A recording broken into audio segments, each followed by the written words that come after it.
오늘 제가 들려드릴 이야기는 조금 충격적일 수도 있습니다. 지금 이 순간에도 허리가 끊어질 듯이 아파서 의자에 앉지도 못하고 무릎이 뻣뻣해서 화장실 가는 길조차 멀게만 느껴지는 분들이 계십니다. 어떤 분은 새벽에 통증 때문에 잠에서 벌떡 깨어 이불을 움켜쥐고 눈물을 흘립니다. 병원에 가야 한다는 걸 알지만 차편도 없고 몇 번이나 치료를 받아도 좋아지지 않는다는 두려움 때문에 발걸음이 떨어지지 않습니다. 여러분, 혹시 이런 경험이 있으신가요? 이 순간에도 심장이 덜컥 내려앉는 공포와 외로움이 몰려오지 않습니까? 바로 오늘 제가 나누고자 하는 이야기는 그 절망의 벽 앞에서 다시 희망을 찾은 사람들의 이야기입니다. 허리와 무릎의 통증은 단순히 나이가 들어서라는 한마디로 설명될 수 있는 게 아닙니다. 어떤 분은 40대에 이미 계단을 오르내리기 힘들어하고 어떤 분은 80세가 넘어도 정정하게 산길을 걸어 다닙니다. 차이는 무엇일까요? 왜 어떤 이는 약과 주사를 맞아도 낫지 않고 어떤 이는 작은 생활 습관 하나로 삶이 뒤바뀔까요? 바로 그 비밀을 파헤쳐 보겠습니다. 먼저 한 장면을 떠올려 보세요. 시골 마을 좁은 골목길, 아흔을 바라보는 한 할머니가 지팡이를 의지해 천천히 걸어가고 있습니다. 그러나 몇 걸음도 못 가 다시 허리를 움켜쥐고 서 있습니다. 아이고, 또 무릎이... 숨을 몰아쉬며 한숨을 내쉽니다. 옆집 아주머니가 다가와 부축해주지만 속으로는 이러다 결국 수술해야 하는 거 아닐까 하는 불안이 쌓입니다. 이런 모습, 여러분도 어디선가 본 적이 있을 겁니다. 하지만 충격적인 사실은 바로 여기서 시작됩니다. 많은 분들이 믿고 있는 것과 달리 우리가 느끼는 통증의 자리는 문제의 근원이 아닐 수 있다는 것입니다. 무릎이 아픈데 정작 원인은 종아리나 발바닥에서 비롯될 수 있습니다. 허리가 끊어질 듯 아픈데 사실은 고관절 옆 근막이 굳어져서 생긴 결과일 수 있습니다. 그래서 수십 년 동안 주사만 맞고 약만 먹다가 결국 수술대에 오르는 분들이 이렇게 많습니다. 원인을 잘못 짚었기 때문입니다. 여기서 저는 한 가지 질문을 던지고 싶습니다. 만약 단 3분의 시간이 있다면, 그 3분으로 여러분의 통증을 줄일 수 있다면 여러분은 그 방법을 믿어보시겠습니까? 단순히 희망 고문이 아닙니다. 실제로 수많은 어르신들이 3분의 기적을 경험했고 저는 그 생생한 증언들을 직접 들었습니다. 예를 들어 어떤 할아버지는 이렇게 말씀하셨습니다. 선생, 나는 이제 무릎 때문에 평생 못 걷는 줄 알았네. 그런데 발바닥을 풀어주고 나니 아침에 일어날 때 통증이 없어졌네. 다시 밭일도 할 수 있게 됐어. 이 고백은 단순한 개인적 체험이 아닙니다. 우리 몸의 구조적 연결과 회복 메커니즘이 작동한 결과입니다. 그렇습니다. 오늘 이 영상은 단순히 허리와 무릎의 통증을 풀어주는 몇 가지 요령을 소개하는 게 아닙니다. 수많은 사람들의 삶을 바꾸고 나아가 여러분의 남은 생애를 건강하게 설계할 수 있는 출발점이 될 수 있습니다. 단순한 치료가 아니라 새로운 시선과 용기입니다. 여러분이 지금 앉아 계신 의자에서 또는 누워 계신 침대에서 단 몇 분의 시간을 투자하면 수십 년 동안 쌓여온 통증의 고리를 끊어낼 수 있습니다. 하지만 여기에는 한 가지 조건이 있습니다. 여러분, 스스로 믿고 꾸준히 따라해 주셔야 한다는 겁니다. 저는 의사가 아니지만 수많은 어르신들을 가까이서 지켜보며 깨달은 교훈을 전하고자 합니다. 곧 여러분께 구체적인 방법을 알려드리겠지만 그 전에 꼭 말씀드리고 싶은 게 있습니다. 우리 몸은 절대로 거짓말하지 않습니다. 통증은 단순히 고통을 주기 위한 게 아니라 이제는 나를 돌봐달라는 몸의 간절한 신호입니다. 그 신호를 무시하고 약으로 덮어버리면 결국 더 큰 고통으로 돌아옵니다. 하지만 그 신호를 제대로 읽고 풀어주면 놀라울 만큼 빠르게 회복할 수 있습니다. 이제 여러분은 선택의 기로에 서 있습니다. 계속해서 약과 주사에만 의지할 것인지, 아니면 지금 이 자리에서 단 3분을 투자해 새로운 변화를 만들어 갈 것인지. 저는 여러분께 두 번째 길을 권하고 싶습니다. 왜냐하면 저는 이미 수많은 기적의 순간을 목격했기 때문입니다. 곧이어 저는 실제 사례들을 들려드리며 여러분이 더욱 믿음을 가질 수 있도록 하겠습니다. 허리와 무릎의 고통으로 집 안에만 갇혀있던 분들이 어떻게 다시 세상 밖으로 나와 웃을 수 있었는지, 그 놀라운 전환점을 함께 만나보겠습니다. 한 마을의 이야기를 들려드리겠습니다. 경북 깊은 산골에 사는 김말순 할머니는 올해 75입니다. 젊을 때는 밭일을 누구보다도 부지런히 했던 분인데 어느 날부터인가 무릎이 뻣뻣하게 굳어져 계단을 내려갈 때마다 비명을 질렀습니다. 처음에는 파스 붙이면 괜찮아지겠지 했습니다. 그러나 시간이 흐르면서 단순한 파스나 약으로는 전혀 효과가 없었습니다. 결국 병원에 갔지만 돌아온 건 퇴행성 관절염이라는 진단과 반복되는 주사뿐이었습니다. 할머니, 이건 나이 드셔서 어쩔 수 없는 겁니다. 의사의 짧은 말은 칼처럼 차갑게 느껴졌습니다. 할머니는 집으로 돌아오는 길에 속으로 이렇게 중얼거렸습니다. 내가 정말 평생 이렇게 지팡이에 의지해 살아야 하나. 며칠 뒤 옆집 아줌마가 저를 소개해 주었습니다. 진료소라고 하기엔 소박한 작은 방, 약장 하나와 의자 몇 개뿐이었지만 할머니는 마지막 희망처럼 문을 두드렸습니다. 그날 저는 할머니의 발바닥을 만져보았습니다. 깜짝 놀랄 만큼 딱딱하게 굳어 있었습니다. 할머니는 전혀 느끼지 못하고 계셨습니다. 나이가 들면 발바닥의 감각이 무뎌지기 때문입니다. 저는 아주 간단한 방법을 알려드렸습니다. 할머니, 집에서 매일 저녁 5분만 골프공으로 발바닥을 굴려보세요. 할머니는 반신반의했습니다. 아니, 발이랑 무릎이 무슨 상관이야. 그러나 다른 방법이 없었으니 해보기로 했습니다. 일주일 뒤 할머니는 환하게 웃으며 다시 찾아왔습니다. 선생, 기적이 일어났어요. 20년 만에 아침에 일어나는데 무릎이 안 아팠어. 텃밭에도 나갈 수 있었고 손녀 손잡고 동네 한 바퀴도 돌았어. 이 고백은 그 자리에 있던 사람들 모두의 눈시울을 붉히게 만들었습니다. 또 다른 이야기. 올해 80이 된 윤영철 할아버지는 15년 동안 무릎 통증에 시달렸습니다. 무릎이 아파 밤에 뒤척이다가 새벽마다 한숨을 쉬곤 했습니다. 병원에서는 늘 같은 말만 했습니다. 퇴행성입니다. 약 드시고 주사 맞으셔야 합니다. 결국엔 수술을 고려하셔야 해요. 윤 할아버지는 수술 이야기가 나올 때마다 마음이 무너졌습니다. 내 나이에 수술이라니, 그게 과연 옳은 선택일까? 그러던 어느 날 할아버지는 제게 찾아와 간절히 물었습니다. 선생, 수술 말고 다른 방법은 없겠습니까? 저는 할아버지의 종아리를 만져보았습니다. 무릎 뒤쪽에서 5cm 아래 돌덩이처럼 굳어있던 부위를 발견했습니다. 저는 그 부위를 손가락으로 눌러주며 말씀드렸습니다. 할아버지, 무릎 통증의 핵심 원인은 종종 여기 종아리입니다. 집에서 하루 2번만 눌러주세요. 며칠 뒤 할아버지는 다시 찾아와 놀란 표정을 지었습니다. 허허, 선생, 무릎이 덜 당겨요. 계단도 조금 더 편하게 올라가졌어요. 작은 변화였지만 그 표정에는 새로운 희망이 가득했습니다.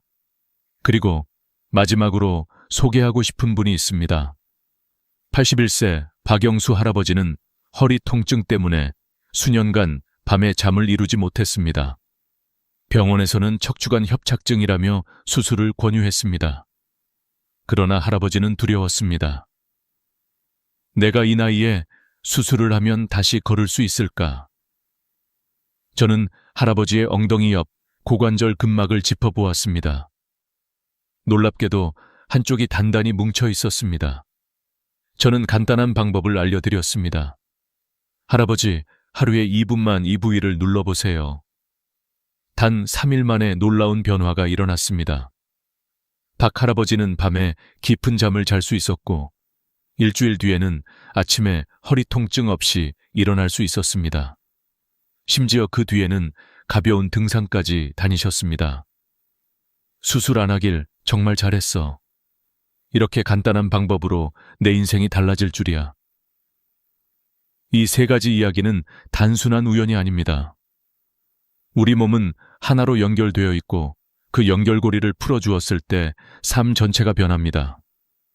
많은 분들이 아픈 곳만 치료하느라 수십 년을 허비합니다. 그러나 진짜 답은 엉뚱한 곳에 숨어 있습니다. 여러분, 이 이야기를 들으면서 어떤 생각이 드십니까? 혹시 지금 당신의 무릎이나 허리 통증도 전혀 생각지도 못한 곳에서 비롯된 건 아닐까요? 지금까지의 상식이 흔들리기 시작하지 않았습니까? 바로 여기서부터 새로운 길이 열립니다. 곧 저는 그 원인을 더 깊이 파헤쳐 드리겠습니다. 우리 몸은 거대한 퍼즐과 같습니다. 퍼즐 조각 하나가 삐뚤어지면 전체 그림이 흐트러집니다. 허리와 무릎의 통증도 마찬가지입니다. 많은 분들이 허리가 아프다, 무릎이 아프다 라고 호소하지만 정작 문제의 뿌리는 전혀 다른 곳에 숨어 있는 경우가 많습니다. 오늘은 그 숨은 원인에 대해 깊이 이야기해 보려 합니다. 먼저 발입니다. 발은 단순히 걷기 위해 존재하는 기관이 아닙니다. 몸 전체를 지탱하는 기초이자 충격을 흡수하는 스펀지 같은 역할을 합니다. 정상적인 발바닥은 눌렀을 때 부드럽게 들어갔다가 다시 튕겨 나와야 합니다. 그러나 나이가 들수록 발바닥은 고무처럼 딱딱해지고 충격 흡수 기능을 잃습니다. 그 결과 걸을 때마다 생기는 충격이 고스란히 무릎과 허리에 전달됩니다. 실제로 정형외과 연구에 따르면 60세 이상 환자의 70% 이상이 발바닥 아치의 탄성을 잃고 있다는 보고가 있습니다. 이는 곧 무릎과 허리의 통증으로 이어집니다. 다음은 종아리입니다. 종아리는 흔히 간과되지만 하체의 중심 경유지입니다. 발에서 올라오는 힘, 무릎을 지나 허리로 이어지는 힘이 모두 종아리를 거쳐갑니다. 그런데 이곳 근육이 돌처럼 굳어버리면 무릎 관절은 당겨지고 허리까지 압박을 받습니다. 서울의 한 대학병원 연구에서는 무릎 관절 통증 환자의 절반 이상에서 종아리 근육 경직이 동반된다는 결과를 발표했습니다. 이처럼 종아리는 단순한 근육이 아니라 허리와 무릎 건강의 교차로입니다. 마지막은 고관절 옆 근막입니다. 근막은 우리 몸 전체를 감싸고 있는 얇은 막으로 오렌지를 둘러싼 하얀 껍질과 비슷합니다. 고관절 옆 근막이 뭉치면 골반이 틀어지고 그로 인해 허리까지 휘어집니다. 이는 단순한 불편함이 아니라 척추 디스크나 협착증 같은 심각한 질환으로 이어질 수 있습니다. 실제로 미국 보건 통계에 따르면 70세 이상 허리 통증 환자의 상당수가 고관절 주변 근막 이상을 동반하고 있다고 합니다. 이제 여러분께 질문을 드리겠습니다. 지금까지 여러분은 어디를 치료받아 오셨습니까?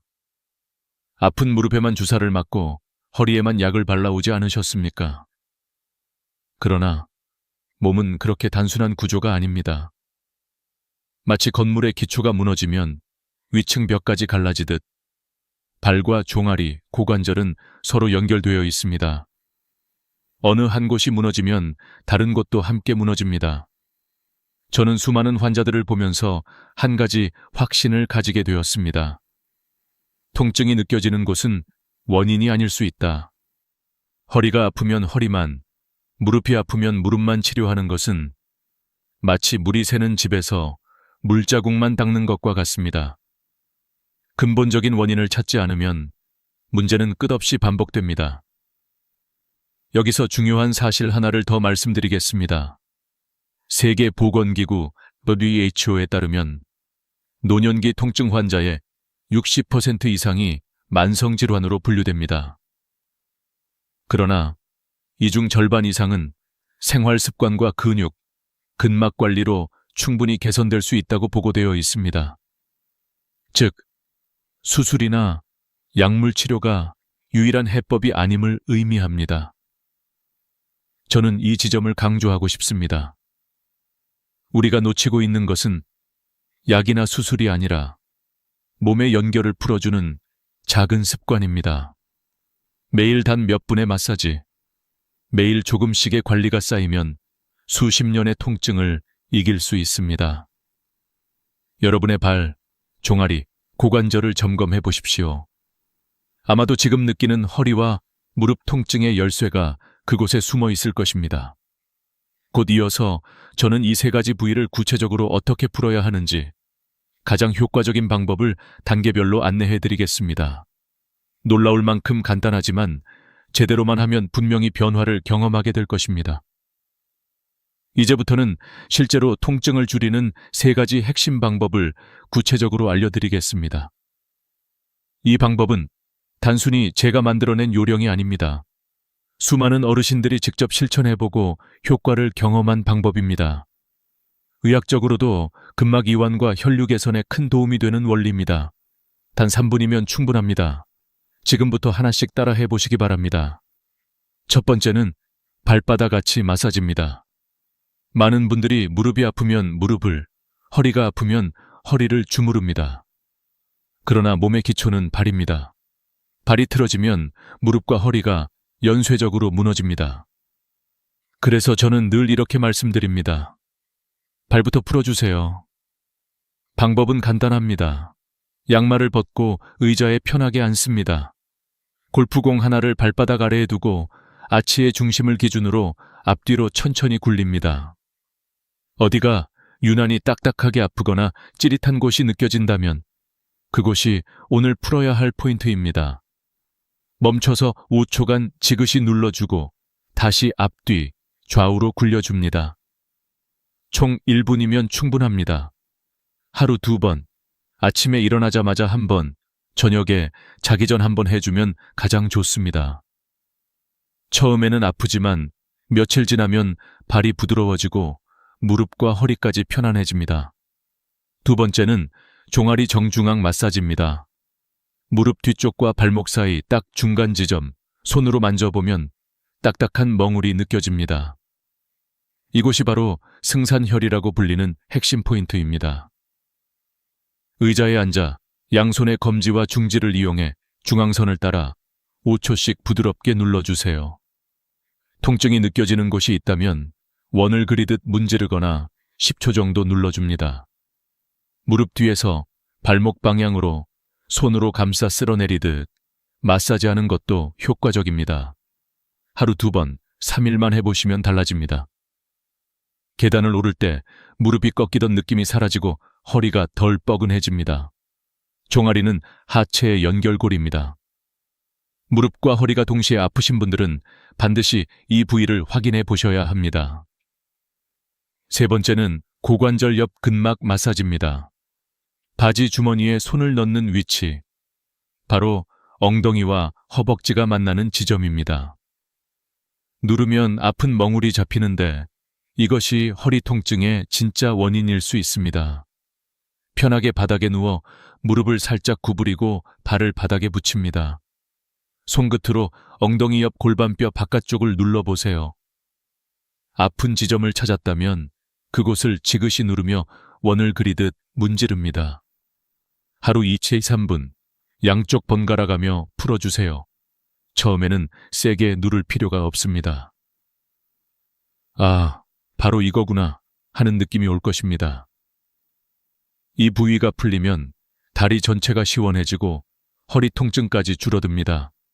심지어 디스크나 협착증으로 고생하시는 분들도 큰 변화를 경험할 수 있습니다. 저는 수많은 환자분들에게 이 세 가지 방법을 알려드렸고 실제로 70~80%의 통증이 줄어드는 사례를 수도 없이 보았습니다. 어떤 할머니는 이렇게 말씀하셨습니다. 선생, 이 간단한 마사지가 어떻게 이렇게 큰 힘이 있는지 모르겠어요. 수십 년간 못 걷던 내가 다시 걸어요. 이 말은 단순한 감탄이 아닙니다. 우리 몸이 스스로 회복할 수 있다는 증거입니다. 중요한 건 꾸준함입니다. 하루 이틀 해보고 효과 없다고 포기하면 아무 소용이 없습니다. 최소 3주는 해야 합니다. 우리 몸의 근막은 오랜 세월 동안 굳어왔습니다. 그걸 풀어주려면 시간이 필요합니다. 그러나 분명히 변화는 옵니다. 아침에 일어날 때 허리가 덜 뻣뻣하고 계단을 내려올 때 무릎이 덜 걸립니다.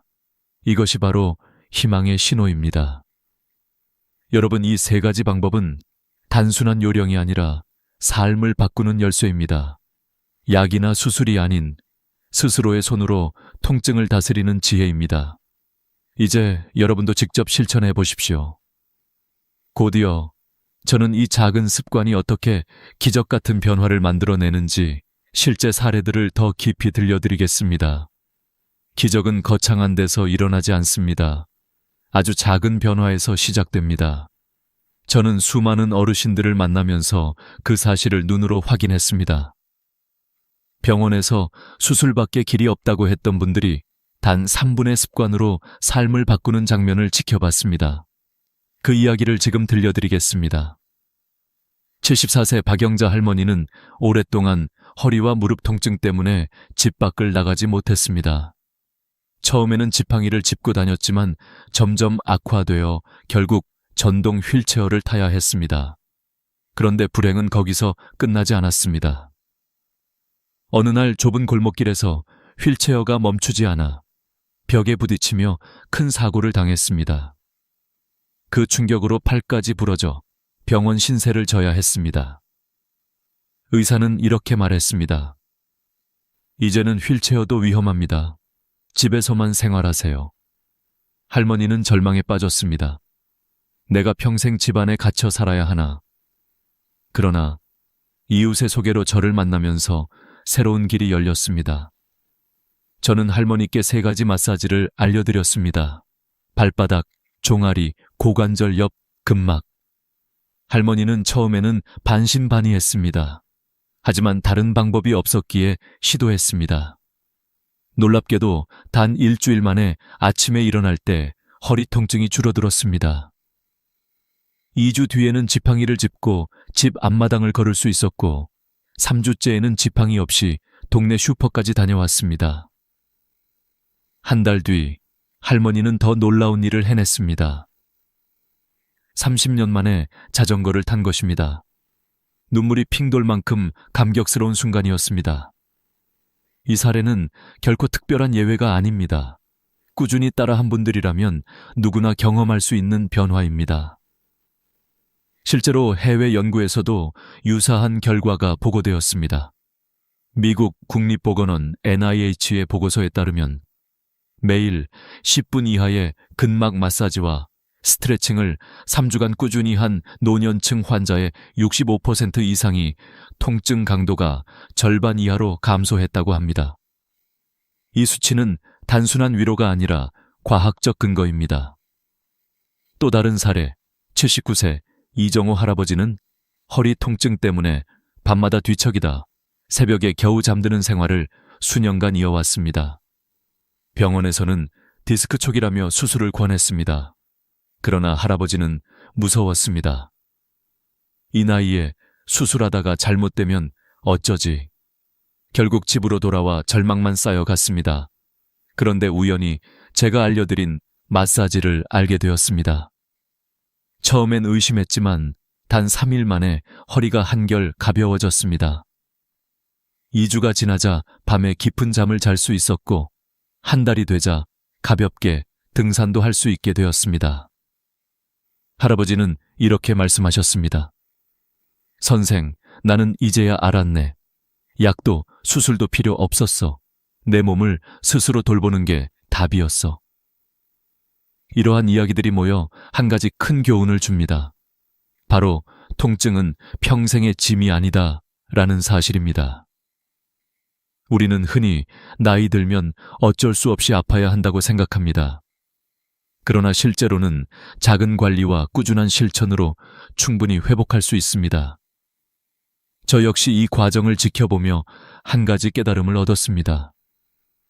사람들은 기적을 기다리지만 기적은 준비된 사람에게만 찾아옵니다. 단 3분이라도 매일 꾸준히 하는 사람, 몸의 신호에 귀 기울이는 사람에게 변화는 반드시 찾아옵니다. 여러분, 이 순간에도 수많은 분들이 선택의 기로에 서 있습니다. 그냥 참고 살까? 아니면 새로운 방법을 믿어볼까? 그 선택이 앞으로의 10년, 20년을 결정합니다. 약과 주사에만 의지하던 삶에서 벗어나 내 손으로 내 몸을 회복하는 삶, 바로 그 삶을 여러분도 시작할 수 있습니다. 곧 저는 이 모든 경험을 통해 우리가 배워야 할 교훈을 정리해 드리겠습니다. 단순히 아픔을 줄이는 것에 그치지 않고 나이 들어서도 건강하게 살아가기 위한 삶의 지혜를 함께 나누겠습니다. 삶은 우리에게 수많은 선택지를 던집니다. 통증 앞에서도 마찬가지입니다.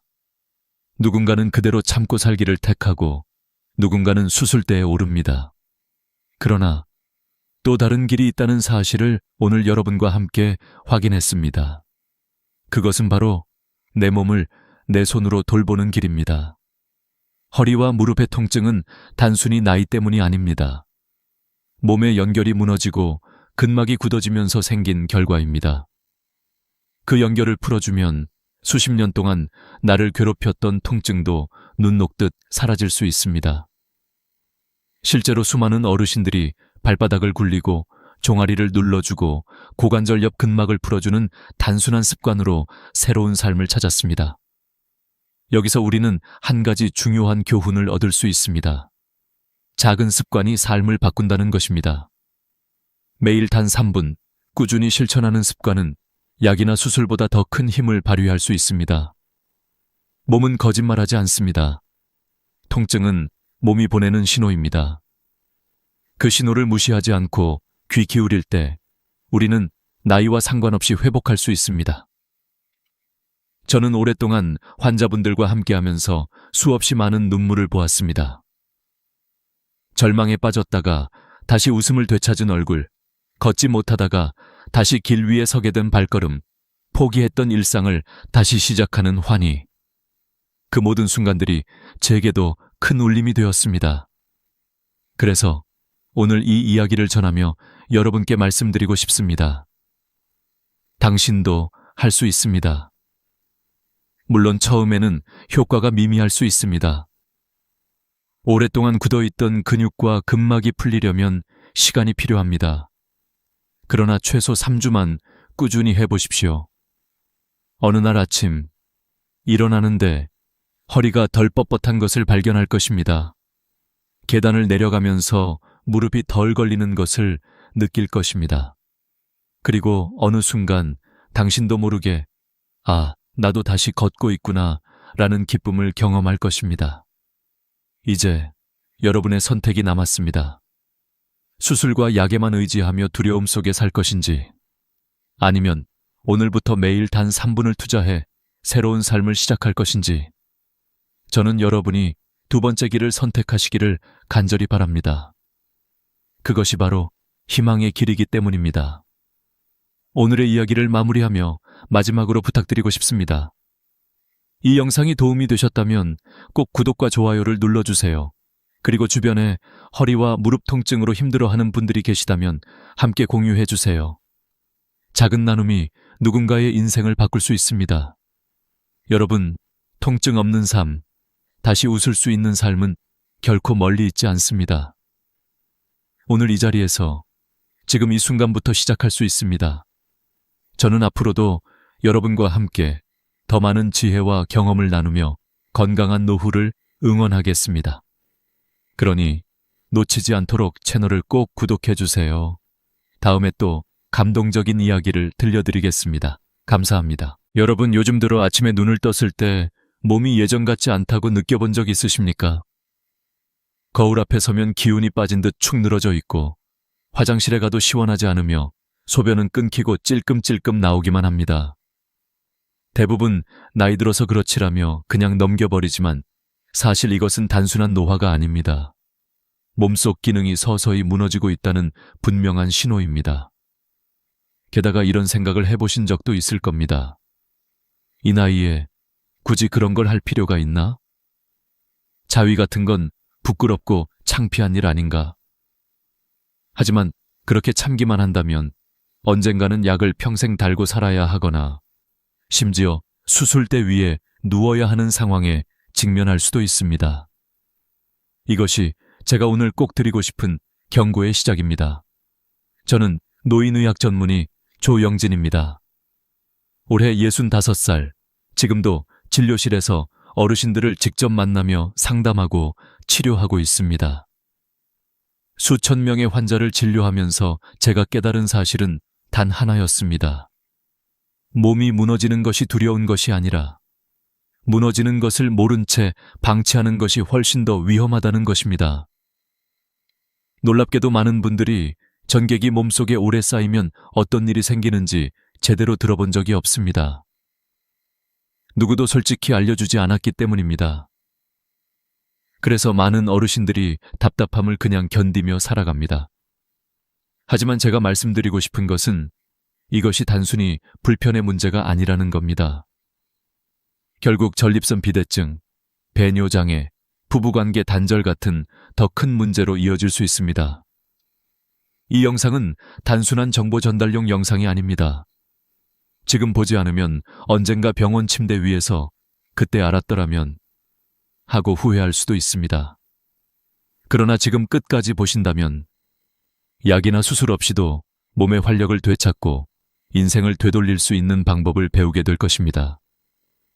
오늘 저는 수십 년 동안 쌓은 경험, 그리고 수많은 환자들이 직접 겪은 사례를 토대로 누구도 말해주지 않았던 진실을 들려드리려 합니다. 이 이야기는 조금 민감할 수 있지만 반드시 아셔야 할 내용입니다. 여러분의 남은 인생, 건강하게 100세까지 살아가기 위해서 꼭 필요한 지식이기 때문입니다. 지금부터 그 누구도 솔직히 말해주지 않았던 몸속의 비밀을 하나씩 풀어드리겠습니다. 강원도의 작은 마을에 사는 한 어르신의 이야기를 들려드리겠습니다. 이름은 박상철, 평생 농사를 지으며 살아오신 분입니다. 젊었을 때는 누구보다 건강했고 65세까지는 병원 신세를 져본 적도 없을 만큼 튼튼했습니다. 땀 흘리며 땅을 갈고 수확철이면 이웃을 도와주고 늘 활력이 넘쳤던 분이었습니다. 그런데 70세가 넘어가면서부터 작은 변화가 찾아오기 시작했습니다. 처음에는 화장실에 가는 횟수가 늘었습니다. 낮에도 한두 시간마다 소변이 마려웠고 밤에는 3번, 4번씩 잠에서 깨 화장실을 찾게 되었습니다. 그는 나이 들면 다 그렇지 라고 대수롭지 않게 여겼습니다. 하지만 시간이 지날수록 문제는 심각해졌습니다. 화장실에 서 있는 시간이 점점 길어졌고 1분, 2분, 때로는 5분이 지나도 시원하게 나오지 않았습니다. 방울방울 떨어지듯 나오거나 다 봤다고 생각했는데 바지를 올리고 나오면 속옷이 젖어 있는 일이 반복되었습니다. 이런 상황이 이어지자 외출 자체가 힘들어졌습니다. 친구들과 만나러 나가도 가장 먼저 화장실 위치부터 확인해야 했고 괜히 민망해 물도 적게 마셨습니다. 그 결과 집 밖 활동이 줄었고 사회적 관계도 서서히 멀어졌습니다. 무엇보다 부부 관계가 큰 문제였습니다.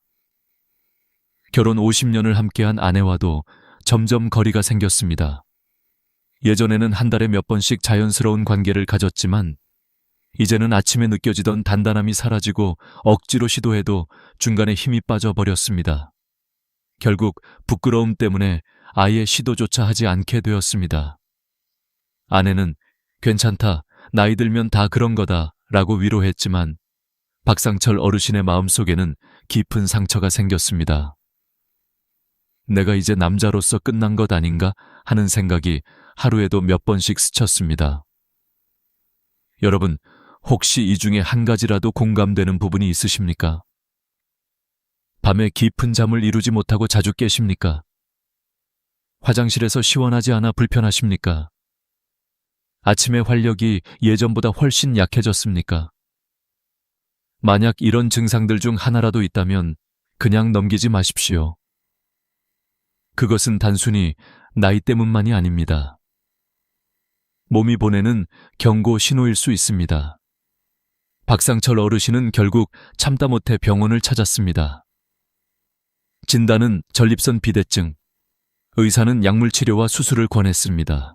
하지만 약은 평생 복용해야 하고 효과도 제한적이라고 했습니다. 수술은 전립선 조직 일부를 잘라내는 방법인데 비용이 수백만 원에 달하고 회복도 쉽지 않았습니다. 어르신은 깊은 고민에 빠졌습니다. 그런데 어느 날 우연히 오랜 친구 김진호 씨를 만났습니다. 놀랍게도 80세가 넘은 나이에도 불구하고 얼굴빛은 환하고 걸음걸이는 활기찼습니다. 박상철 어르신은 깜짝 놀라 어떻게 이렇게 젊어 보이나, 비결이 뭐냐 라고 물었습니다. 그때 김진호 씨가 조심스럽게 털어놓은 비밀이 있었습니다. 그것은 부끄럽다고 여겨져 왔지만 사실은 전립선 건강을 지키는 가장 중요한 습관이었습니다. 여러분, 여기서 잠시 멈추어 생각해 보십시오. 남들이 알면 창피하지 않을까? 이런 나이에 무슨 소용이 있나? 이렇게 생각하며 외면했던 행동이 사실은 수술도 약도 없이 전립선을 지켜낼 수 있는 핵심일 수 있습니다.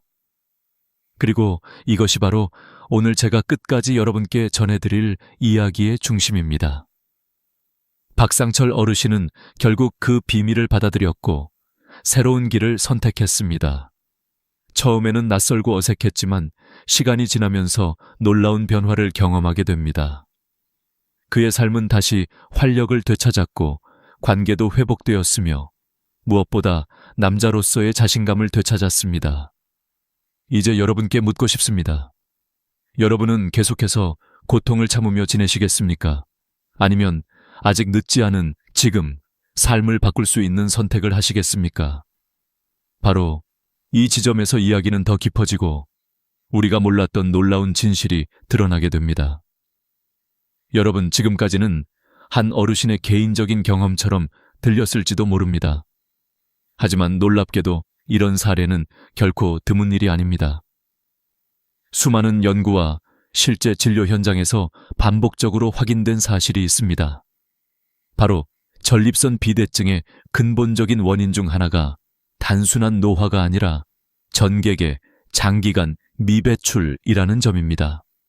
많은 분들이 이 말을 들으면 깜짝 놀랍니다. 왜냐하면 평생 한 번도 들어본 적이 없기 때문입니다. 의사조차도 이 부분을 명확히 설명하지 않는 경우가 많습니다. 전립선은 남성의 방광 아래쪽에 위치한 작은 기관입니다. 크기는 호두 정도에 불과하지만 하는 역할은 결코 작지 않습니다.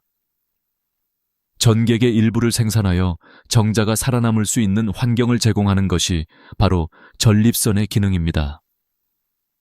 그런데 이 전객이 제때 몸 밖으로 배출되지 않고 계속 쌓이면 어떻게 될까요? 파이프 안에 찌꺼기가 쌓이는 것처럼 전립선도 막히고 부어오르며 결국 배뇨 곤란과 염증을 유발합니다. 이것이 바로 전립선 비대증의 실체입니다.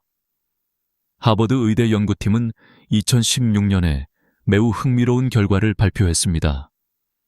50세 이상 남성 30.55명을 대상으로 한 대규모 조사에서 한 달에 21회 이상 전객을 배출한 그룹은 월 4-7회 배출한 그룹보다 전립선 질환 위험이 무려 33% 낮았습니다.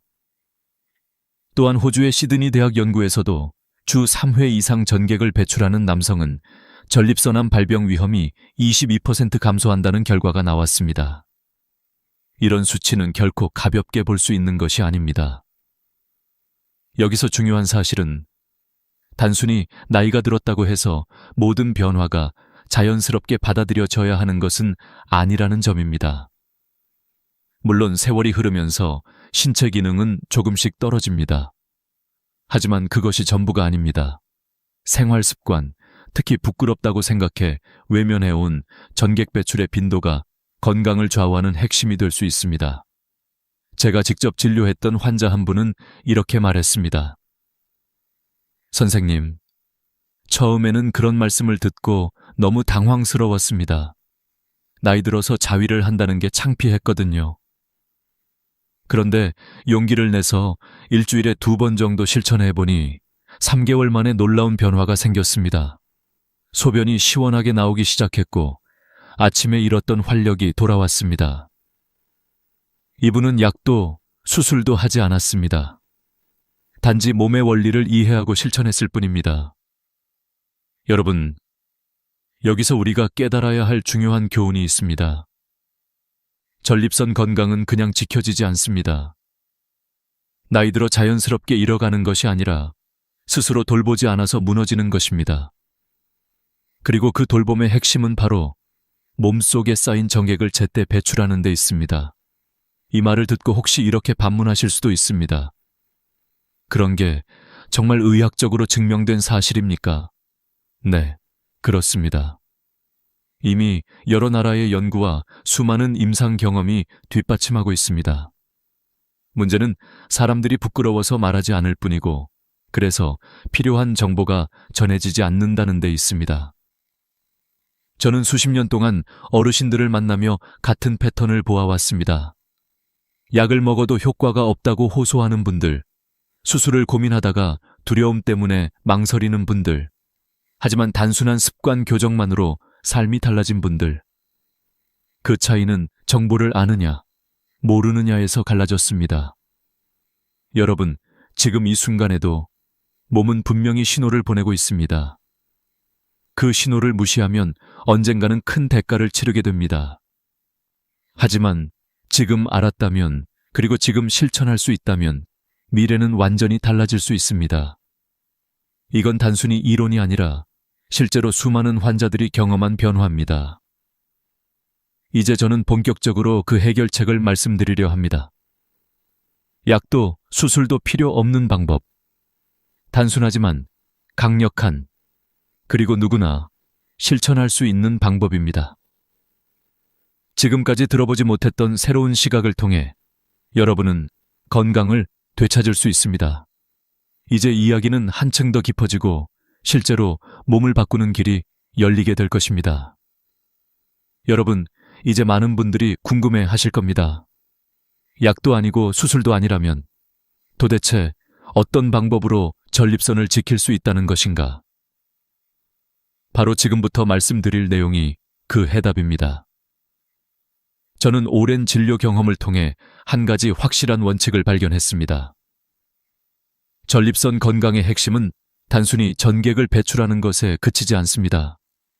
올바른 방식으로 전립선에 직접적인 자극을 주며 배출하는 습관이 필요합니다. 이것을 저는 전립선 활력법이라 부릅니다. 많은 분들이 자위 행위는 부끄러운 것 아니냐, 나이 들어서 무슨 의미가 있느냐라고 생각합니다. 하지만 미국 비뇨기과 학회의 공식 입장은 다릅니다. 자위 행위는 남성의 전립선 건강을 위해 권장할 만한 자연스러운 습관이라는 것입니다. 특히 배우자가 없는 어르신들에게는 더더욱 필요하다고 합니다. 왜냐하면 전립선이 정기적으로 비워지지 않으면 그 안에서 염증이 생기고 결국 비대증이나 더 큰 질환으로 발전할 수 있기 때문입니다. 그렇다면 어떻게 해야 할까요? 제가 권하는 전립선 활력법은 간단하지만 몇 가지 중요한 원칙이 있습니다. 첫째, 편안한 환경을 만드셔야 합니다. 샤워 후 따뜻한 욕실이나 방해받지 않는 공간에서 시작하세요. 따뜻한 온도는 근육을 이완시키고 혈액순환을 원활하게 해줍니다. 둘째, 시간입니다. 서두르지 마시고 최소 10분에서 15분 정도 충분히 시간을 들이십시오. 짧고 급하게 끝내면 전립선이 제대로 자극되지 않습니다. 셋째, 자세가 중요합니다. 서 있거나 앉거나 누워도 상관없지만 허리와 무릎이 불편하다면 누운 자세가 가장 좋습니다. 편안함이 핵심입니다. 넷째, 윤활제를 사용하세요. 건조한 마찰은 불편하고 피부에 자극을 줄 수 있습니다. 약국에서 판매하는 윤활제를 사용하거나 없다면 올리브유나 코코넛 오일 같은 식물성 오일도 괜찮습니다. 단 로션이나 비누는 자극이 될 수 있으니 피하셔야 합니다. 다섯째, 가장 중요한 부분입니다. 단순히 끝부분만 자극하지 마시고 전립선이 위치한 부위까지 충분히 자극하는 것이 필요합니다. 성기의 뿌리 부분, 그리고 회음부, 즉 고환과 항문 사이 부분을 함께 자극해 보십시오. 이 부위는 전립선과 직접 연결되어 있기 때문에 부드럽게 압박하거나 마사지하는 것만으로도 전립선의 긴장이 완화됩니다. 실제로 이 방법을 실천한 환자들은 평균 2에서 3개월 안에 소변이 시원하게 나오고 밤에 깨는 횟수가 줄었으며 아침 발기가 돌아왔다고 보고했습니다. 이 방법의 장점은 분명합니다. 첫째, 약물 부작용이 없습니다. 둘째, 수술비 같은 비용이 들지 않습니다. 셋째, 집에서 누구나 스스로 실천할 수 있습니다. 그리고 무엇보다 부끄러움을 잠시 내려놓는다면 건강한 삶을 오래 지켜낼 수 있습니다. 경기도에 사는 한 환자분은 처음에는 이 나이에 그런 일을 한다는 게 너무 창피하다고 말씀하셨습니다. 하지만 용기를 내어 3개월 동안 꾸준히 실천하셨고 놀라운 변화를 경험했습니다. 밤에 5번씩 깨던 것이 2번으로 줄었고 아침에는 예전처럼 가벼운 몸으로 일어날 수 있었습니다. 그는 이렇게 말했습니다.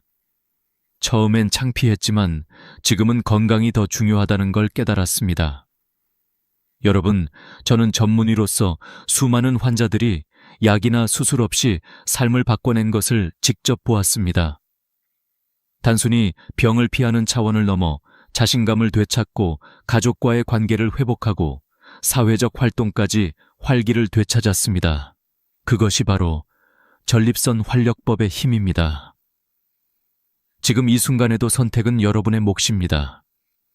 여전히 부끄러워하며 외면할 것인지, 아니면 작은 용기를 내어 몸의 신호에 귀 기울이고 실천할 것인지. 분명한 사실은 지금 실천한다면 미래가 달라진다는 것입니다. 이제 여러분은 알게 되셨습니다. 전립선은 그냥 지켜지는 것이 아닙니다. 돌보아야 지켜집니다.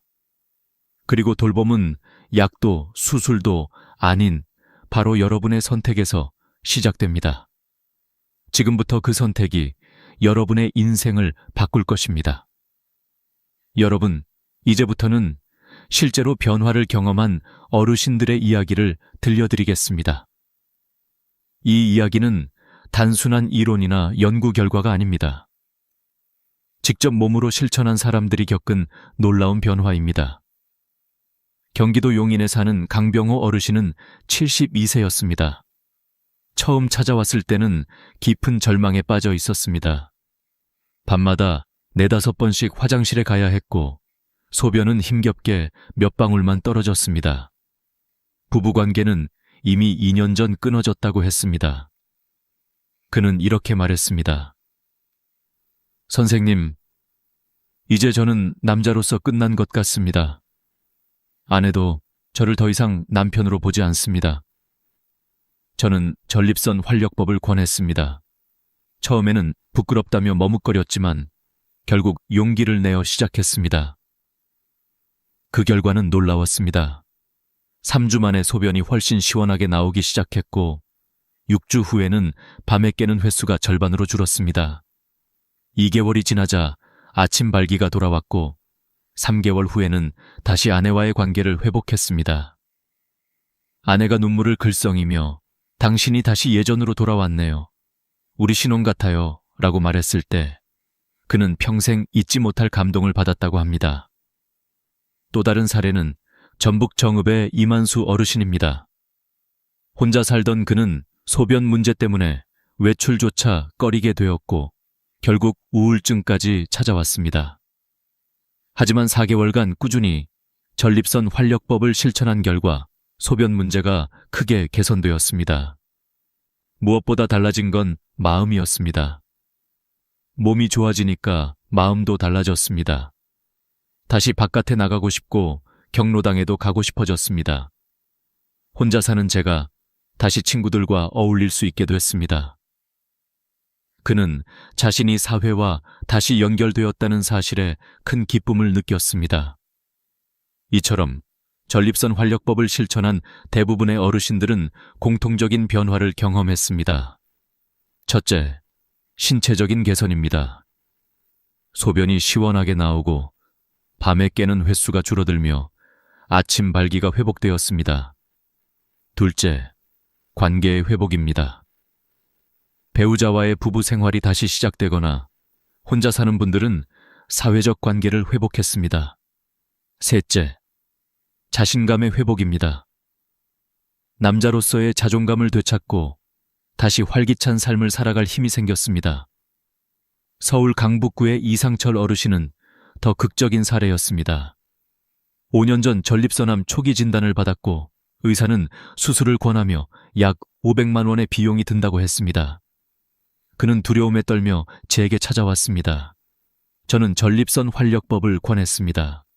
처음에는 선생님, 그런 창피한 짓을 제 나이에 어떻게 합니까? 라고 했습니다. 하지만 수술이 두려워 마지못해 시작했습니다. 그런데 6개월 후 재검사를 받자 의사가 눈을 크게 뜨며 놀랐습니다. 전립선 수치가 정상으로 돌아왔고 암세포도 더 이상 발견되지 않았던 것입니다. 그는 눈물을 흘리며 제 손을 붙잡고 말했습니다. 선생님, 500만 원짜리 수술을 제 손끝으로 해결했습니다. 이처럼 몸을 돌보는 습관은 단순히 증상을 완화하는 것을 넘어 인생을 송두리째 바꿔놓습니다.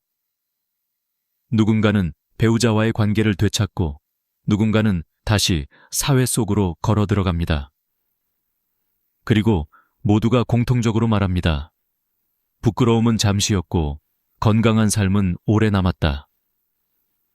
여러분, 지금 이 순간에도 누군가는 약을 늘려가며 버티고 또 누군가는 두려움 속에서 수술을 고민하고 있을 것입니다. 하지만 또 다른 누군가는 작은 용기를 내어 전립선 활력법을 실천하며 삶을 바꾸고 있습니다. 선택은 늘 우리에게 달려 있습니다. 저는 수십 년간 환자들을 지켜보며 한 가지 확신을 가지게 되었습니다.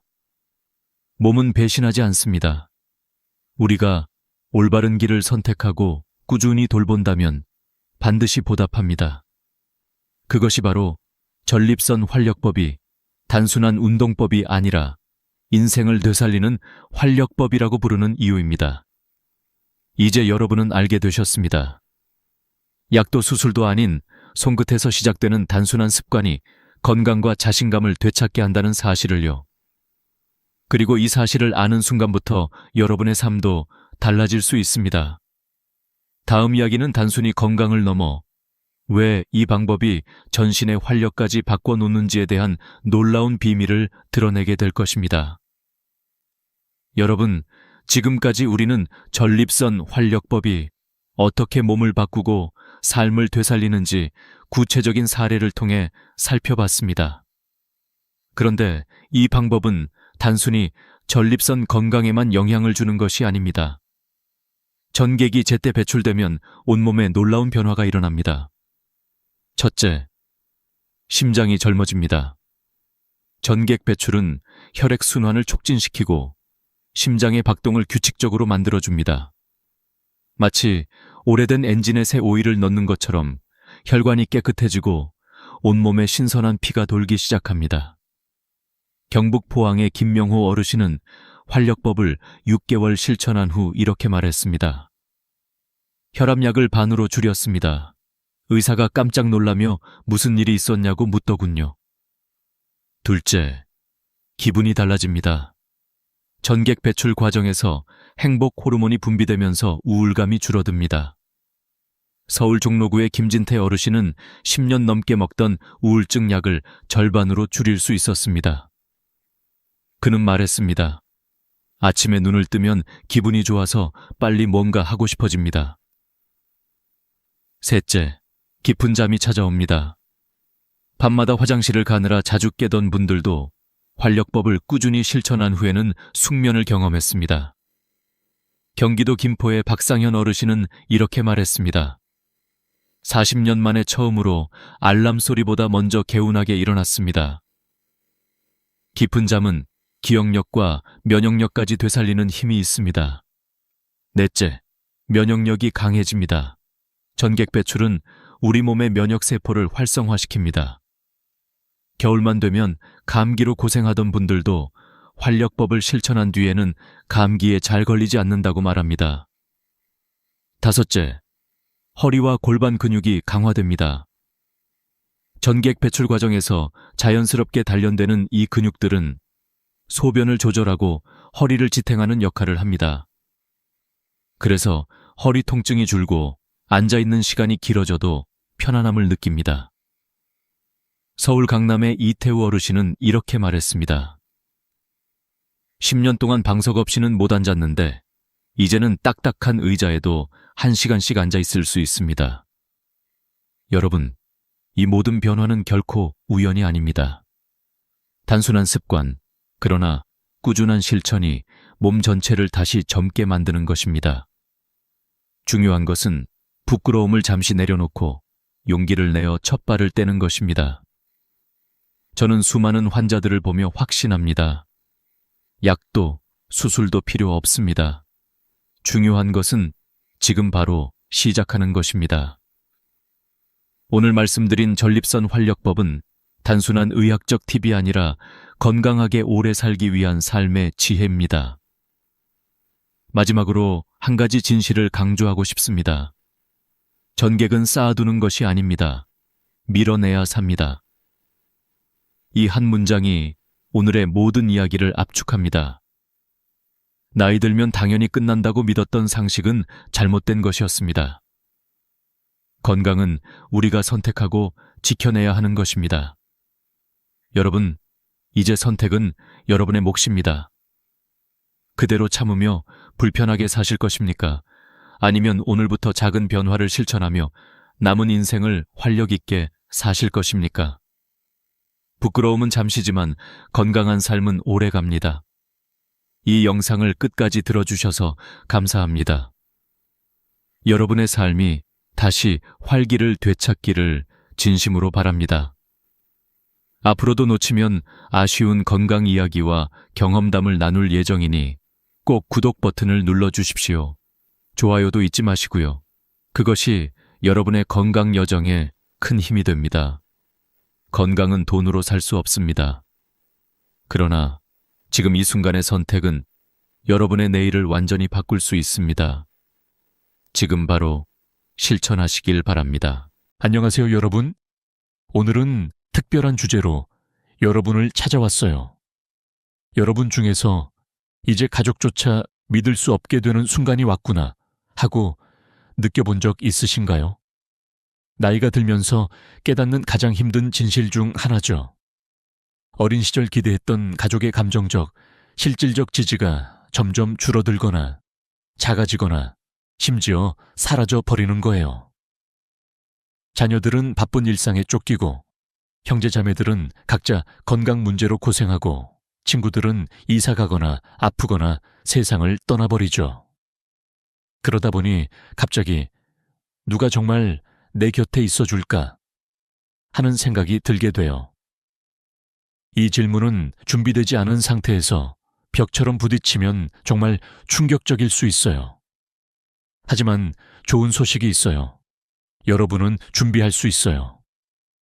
사실 70세 이후의 삶을 강하고 안정적이며 흔들리지 않게 만들 수 있어요. 누가 남아있든 떠나든 상관없이요. 이 영상은 가족에 대한 원망이 아니에요. 현명해지는 방법에 관한 거예요.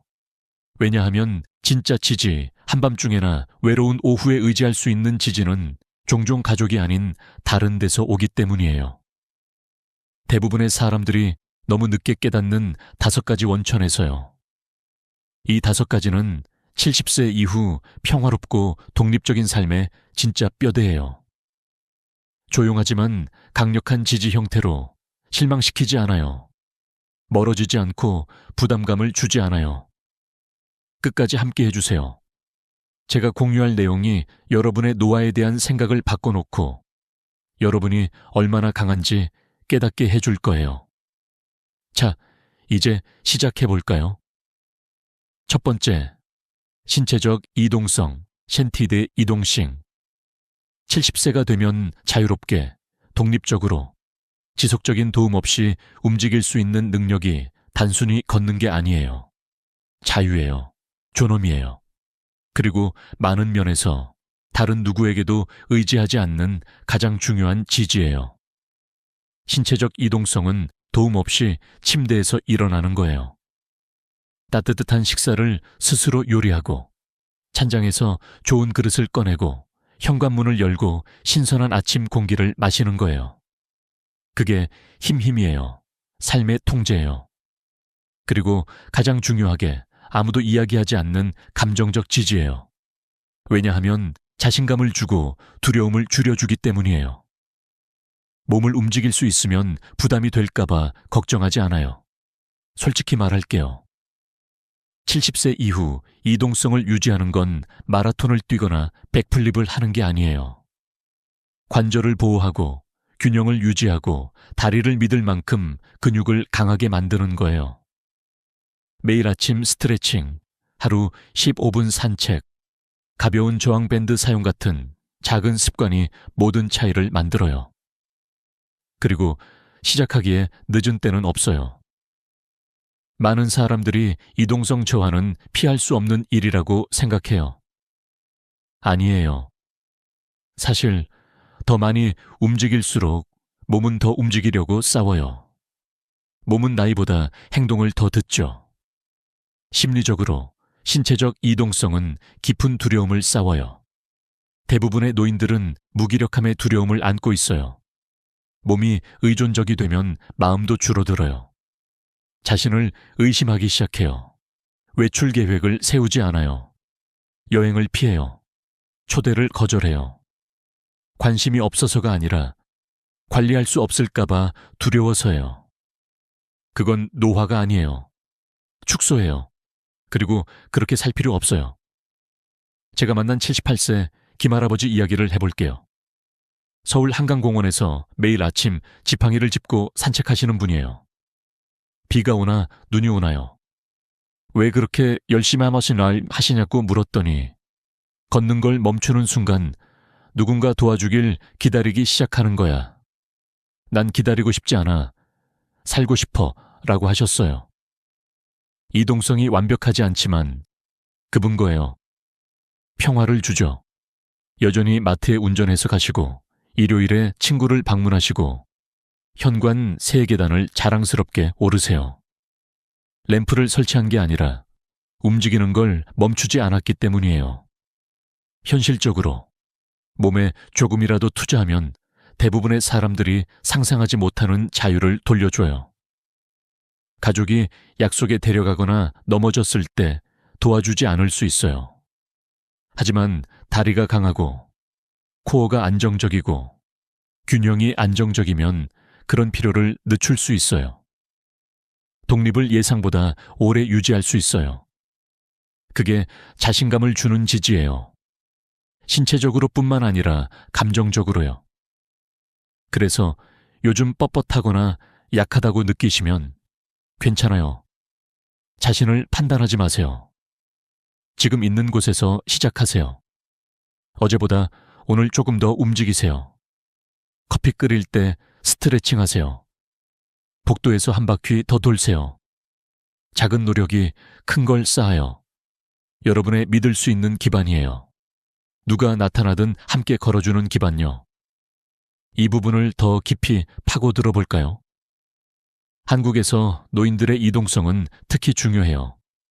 우리나라는 지하철과 버스가 잘 되어 있지만 언덕이 많고 계단이 많은 도시 환경 때문에요. 예를 들어 부산의 해운대나 제주도의 올레길처럼 아름다운 곳을 즐기려면 이동성이 필수예요. 통계에 따르면 한국보건사회연구원에 따르면 65세 이상 노인 중 30%가 이동성 문제로 고생해요. 하지만 예방이 가능해요. 매일 10분 요가나 태극권 같은 한국 전통 운동을 추천해요. 태극권은 균형과 유연성을 키워주고 마음도 안정시켜줘요.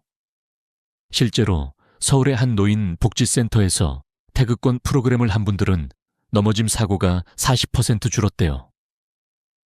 또 다른 예로 75세 박할머니를 들어볼게요. 인천에서 사시는데 매일 아침 동네 공원에서 산책하시고 저녁엔 집에서 간단한 스쿼트 하세요. 젊었을 때부터 습관 들였어요. 이제는 가족이 안 와도 혼자 쇼핑 가요. 하시면서 웃으셨어요. 이런 이야기들은 우리에게 영감을 주죠. 이동성은 단순한 신체 기능이 아니에요. 삶의 질을 결정해요. 한국 사회에서 노인들이 자립적으로 사는 건 가족 부담을 줄이는 동시에 본인 행복을 높여요. 필리얼 파이티 효도. 문화가 강하지만 자립이 진짜 효도일 수 있어요. 이제 실천 팁을 더 드릴게요. 첫째, 매일 스트레칭 루틴 만들기. 아침에 일어나서 팔과 다리 돌리기부터 시작하세요. 둘째, 계단 오르기 연습. 아파트에 사시면 엘리베이터 대신 계단 이용해 보세요. 셋째, 균형 훈련. 한 발로 석이나 의자에 앉았다 일어나기. 넷째, 영양 보충. 칼슘과 비타민 D가 풍부한 음식, like 김치나 우유, 섭취하세요. 다섯째, 정기 검진, 관절염 조기 발견이 재배요. 이 습관들을 들이면 70대에도 활기차게 살 수 있어요. 기억하세요. 몸은 여러분의 가장 충성스러운 친구예요. 두 번째, 재정적 단순성, 차이짠 대 단춘싱. 70세가 되면 마음의 평화는 은행 잔고가 아니라 필요한 게 뭔지 알고 관리할 수 있고 두려움 없이 수입 내에서 사는 데서 와요. 재정적 단순성은 가장 강한 지지 중 하나예요. 다른 누구 없이 완전히 통제할 수 있어요. 복잡한 재정은 감정적 짐이 돼요. 여러 계좌 관리, 구독 추적, 신용카드 스트레스. 그냥 스트레스만이 아니에요. 안정감을 갉아먹어요. 나이 들면 안정은 편안함이 아니라 생존이에요. 가족이 아무리 사랑해도 재정 혼란을 지울 수 없어요. 하지만 명확하고 단순한 계획은 영혼의 튼튼한 지팡이처럼 거친 시기를 지나게 해줘요. 대부분 놓치는 점. 단순화는 통제를 포기하는 게 아니에요. 얻는 거예요. 자신에게 맞는 검소한 생활, 타인 기대가 아닌 자유. 필요한 걸 두 번 생각 없이 사는 자유. 어수선한 옷장을 치우는 거예요. 정리되면 뇌가 쉬어요. 심리적으로 재정적 단순성은 노후 불안의 큰 원천, 불확실성을 제거해요. 많은 노인들이 내 저축보다 오래 살까? 간병인 비용 어떻게? 하며 밤에 깨어 있어요. 이 질문들이 신체 통증보다 더 괴로워요. 하지만 돈 흐름을 알고 지출이 의도적이고 필요가 커버되면 더 잘 자고 더 똑바로 서고 더 안정적이에요. 제 이웃 이할머니 이야기 해볼게요. 74세 과부로 도서관 사서로 일하셨어요. 남편 돌아가신 후 재정 상담사와 앉아서 다운사이징 결정하셨어요. 작은 집, 적은 청구서, 한 장 신용카드, 안 쓰는 구독 취소. 예전엔 우편함 열기 무서웠어요. 이제 맑은 머리와 평온한 마음으로 열어요. 하셨어요. 작은 저축통, 자유펀드 만들고 $10,000씩 넣으세요. 돈이 자신을 통제하는 게 아니라 자신이 통제한다는 리마인더래요. 이 할머니가 한 건 마법이 아니에요. 선택이에요. 재정생활 단순화라는 조용한 결정. 살아가는 데 집중할 수 있게요. 생존이 아닌 가장 강력한 부분. 재정 단순하면 사람 덜 필요해요. 청구 질문마다 아들 전화 안 해요. 가족이 작은 글씨 설명 기다릴 필요 없어요. 스스로 처리해요. 선장이에요. 재정이 압도적이라면 숨 쉬세요. 혼자 아니에요. 부유할 필요 없어요. 명확하면 돼요. 안 쓰는 거 취소. 합칠 수 있는 거 합치기. 들어오고 나가는 거 적기. 커피 한 잔에 친구에게 설명할 만큼 단순하게. 결국 평화는 숫자가 아니라 아는 데 있어요. 이 영상을 보고 계시고 이 인사이트가 가치 있다라고 느끼시면 아래에 댓글 남겨주세요. 여기 계신지 알려주세요. 아직 구독 안 하셨다면 구독하고 벨 누르세요. 영상 놓치지 마세요. 여러분, 지지가 좋은 콘텐츠 만들기 도와줘요. 이제 한국 맥락으로 더 확장해 볼까요? 한국에서 재정 단순성은 국민연금과 건강보험 같은 시스템 때문에 중요해요. 하지만 많은 노인들이 복잡한 금융상품에 휘말려요. 예를 들어 은퇴 후 적금, 펀드, 보험 여러 개 관리하다 스트레스 받죠. 한국금융소비자보호재단에 따르면 60대 이상 25%가 재정 스트레스로 불면증 겪어요. 단순화 팁. 첫째, 계좌 통합. 여러 은행 대신 하나로. 둘째, 자동 이체 설정. 청구서 자동 납부로 잊지 마세요. 셋째, 예산 앱 사용. 한국 앱 라이크 뱅킹이나 카카오페이 활용. 넷째, 불필요 지출 줄이기. 커피숍 대신 집에서 한국 차 마시기. 다섯째, 재정교육. 지역복지센터 무료 상담 이용. 또 다른 사례. 72세 최할아버지. 대구에서 사시는데 퇴직 후 주택 다운사이징하고 투자 단순화. 예전엔 주식 때문에 잠 못 잤어요. 이제 채권과 연금만. 평화로워요 하셨어요. 이런 접근은 한국의 고령화 사회에서 필수예요. 가족 부양 부담 줄이고 본인 자립 촉진해요. 효도 문화에서 자립은 가족 사랑의 또 다른 형태예요. 실천 계획. 오늘부터 지출 일지 쓰기. 한 달 후 검토하고 단순화. 작은 변화가 큰 평화를 가져와요.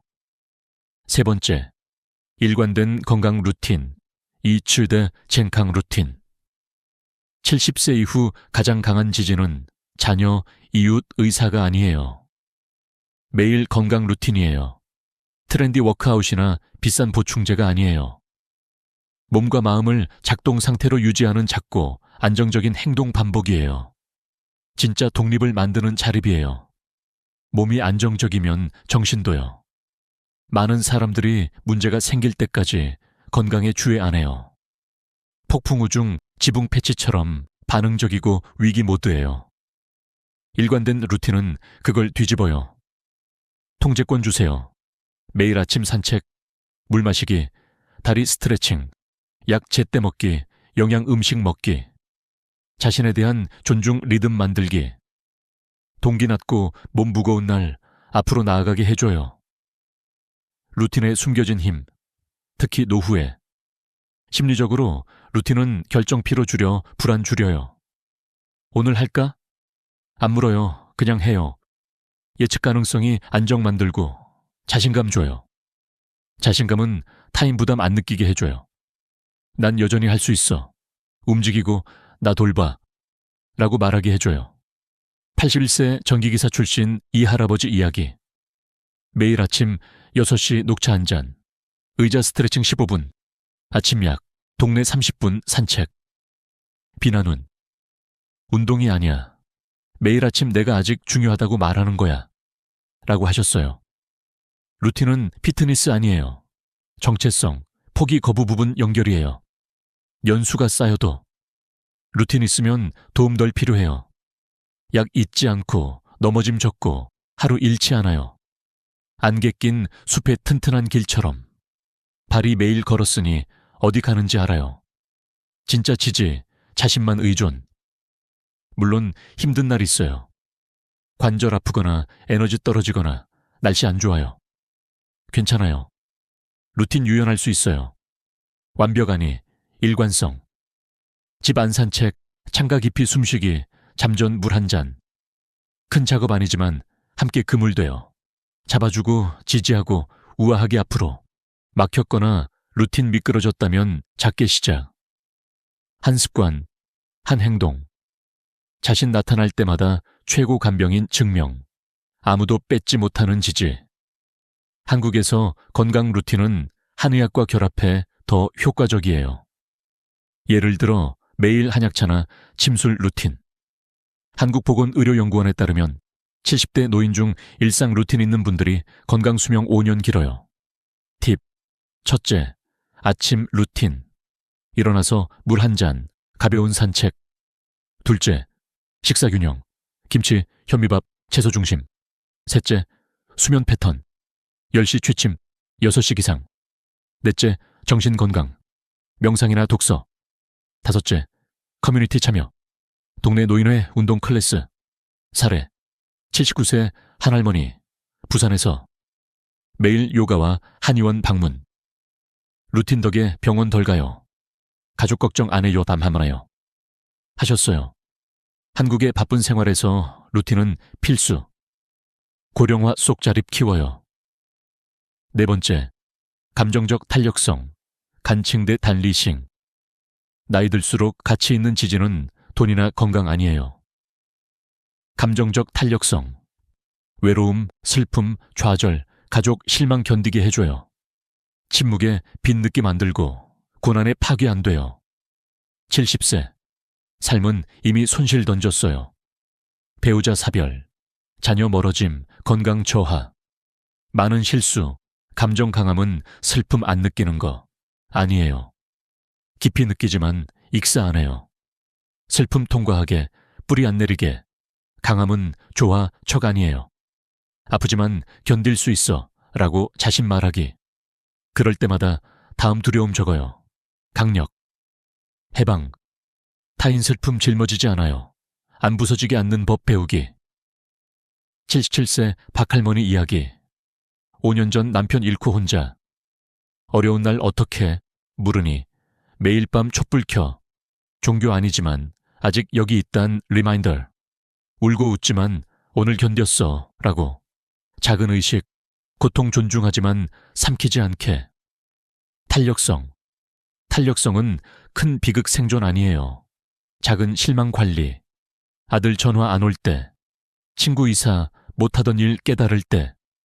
매번 무너지면 삶 즐기기 고통. 하지만 강함 있으면 자유. 타인 선택이나 세계 변화에 휘말리지 않아요. 응답 선택으로 안정. 심리적으로. 탄력성은 뇌 재배선. 생각 느려지게. 신경 과반응 안 해. 불확실 견디고 괜찮아질 자신감 쌓아. 노후 불확실 많을 때. 최고 선물. 건설법. 인식부터. 친절 자신 대화. 감정 실제 허용. 야생 안 돼. 작은 그라운딩 루틴. 노트 쓰기. 자연 산책. 조화 음악. 생존한 모든 힘든 일 상기. 운하니 강함. 가족 퇴색. 건강 흔들려도 감정 코어 강하면 맑은 눈. 안정 심장. 혼자 충분하단 지식의 뿌리. 이 영상 보고 같이 느끼시면 하 댓글. 여기 계신지. 구독벨. 한국에서 감정 탄력성은 정신건강 문화 변화 중 중요. K드라마처럼 감정 표현 많지만 노인들은 억압. 한국정신건강재단에 따르면 65세 이상 우울 20%. 팁. 첫째, 일기 쓰기. 매일 감정 기록. 둘째, 명상 앱. 한국 앱 like 마인드풀. 셋째, 취미. 한지, 공예나 가든닝. 넷째, 지지그룹. 지역 노인센터. 다섯째, 전문 도움. 상담사 방문. 사례. 76세 윤할아버지. 서울. 사별 후 명상 시작. 감정 직면하니 강해졌어요. 가족 의존 적어요. 한국 사회에서 탄력성은 자립과 조화. 다섯 번째, 개인 가치 코드, 게른 자츠 코드. 70세 후 강력한 건 개인 가치 세트. 세상 변화, 사람 실망, 미래 불확실할 때 나침반. 누구인지, 뭐 중요한지, 어떻게 살지 말해. 타인 행동 상관없이. 많은 시니어 방향 이름. 평생 타인 기대 살았어요. 좋은 부모, 충성 직원, 지지 배우자. 역할 퇴색하면 이제 뭐. 개인 코드 들어와요. 이게 나야, 이렇게 살아. 누가 보든. 강한 코드, 정직, 친절, 책임, 단순, 자존. 화려하네. 자신만 인상적. 포인트. 가치로 살면 승인 필요 없음. 검증 추구 안 함. 동의 안 해도 동요 안 함. 평화 타인 의존 안 해. 80대 초반 최할아버지. 5 규칙. 진실 말하기. 음식 낭비 안 함. 빌린 거 돌려주기, 빨리 용서, 깨끗 양심참. 그게 다. 매일 살아. 부유하네. 큰 가족 없지만 드문 조용 존엄걸음. 왜? 누구인지 알아. 코드 다치. 심리적으로 코드 후회주림. 선택 단순. 옳은 일 했나? 밤에 안 물음. 이미 알아. 내부 안정 싸움. 곡성공 올 때 패닉 적음. 같이 뭐래? 가이드. 노인 심리 연구. 같이 일관. 시니어 삶 만족 높. 불안낮. 인지 건강 좋음. 왜? 명확 평온. 삶 실처럼. 명확성 진정. 더 중요. 같이 여러분 거. 동의 필요성 없음. 설명 안 하네. 살아. 강력. 일찍 일어나 태양 인사. 험담 안 함. 적어도 관대. 세계 호기심. 영혼 말하는 같이 잡아. 지지. 누가 들어오든 나가든. 결국 여정. 타인 기억 아니. 자신 평화. 코드 그 평화 줌. 시끄럽지 않음. 자랑 안 함. 모든 변화 시 조용히. 충실히 지지. 마무르 생각. 나이 들며 반성. 불 켜지고 날 조용할 때 누가 곁 생각했던 사람 아니에요. 가족, 친구, 몸조차 시간에 덜 믿음. 하지만 아무것도 안 남음 아니에요. 나이 들수록 가장 강한 지지, 외부, 아니, 내부. 기대 우리. 매일 루틴 조용 강함. 리듬 마음, 몸 안전. 그라운드드 말함. 작은 추구 기쁨, 시간 의미 있게. 혼자라도. 취미 아니, 정체성, 목적, 생명선. 신체 자가 유지. 다리 강하고 식사 균형 단순함, 독립 의존 차이. 듣기 싫지만 노화 통제 수위 두어. 날카로운 마음, 호기심, 참여, 아이디어 변화, 세계 살아. 뇌 성장, 관련성 탄력, 퇴색안, 적응, 진화, 자신 놀라움, 가장 조용 강력, 개인 코드, 가치 세트 누구인지 정의, 누가 들어오든 나가든, 나침반, 갑옷, 존엄 노화, 평화, 죽음 허락. 이게 뭐 의미? 70 후 가장 믿음지지 시스템 사람 아니. 마인셋, 습관, 믿음, 실천 뿌리 살아. 세상 뭐 하든 안정. 자신 기반되기. 혼자 강하면 정말 외롭지 않음. 내적 강함 위로 아니. 해방, 부드러운 도전. 영상 끝난 후 순간 어떤 지지. 이미 오늘부터 쌓을. 작게 시작, 두려움 없음. 큰 변화 마음, 사생활, 조용 결정, 시작. 오늘 함께 감사. 댓글 아래 하나 배운 거. 삶 사용 계획 공유. 생각 우리 중요. 댓글 읽기 동기부여.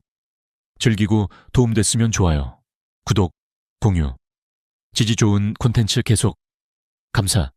다음 영상 만나요. 이 스크립트는 원본을 기반으로 한국 문화에 맞게 재구성했습니다.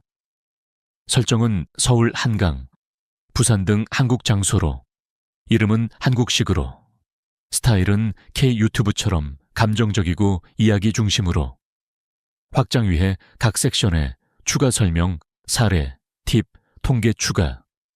한국어 단어 수 약 7,500자 정도로 추정. 하지만 실제 단어는 7,000, 8,000 목표로 확장.